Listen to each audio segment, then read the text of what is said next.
అందరికీ జై సేవలాల్, జై భీమ్, జై సంవిధాన్, జై భారత్.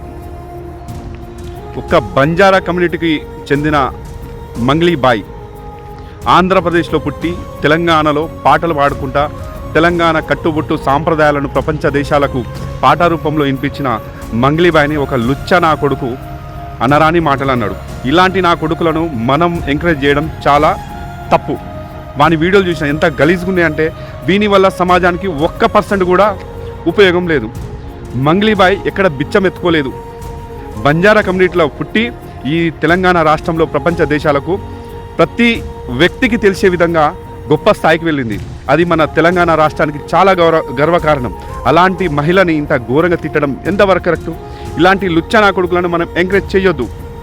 మంగ్లీ బాయ్ సంక్రాంతి పాటలు కావచ్చు, అదేవిధంగా బోనాలు కావచ్చు, బతుకమ్మ కావచ్చు, తెలంగాణ ట్రెడిషనల్ ఏ పండుగ ఉన్నా కూడా ఆ పండుగ పాటలు పాడి ప్రపంచ దేశాలకు మన తెలంగాణ సాంప్రదాయాలను చూపించిన ఒక మహిళని ఇలాంటి లుచ్చ నా కొడుకులు అవమానించడం కరెక్ట్ కాదు. ఈ నా కొడుకులని అసలు ఎంత ఘోరం అంటే ఎంకరేజ్ చేయొద్దు. ఫస్ట్ ఆఫ్ ఆల్ వచ్చేసి జై సేవలాల్.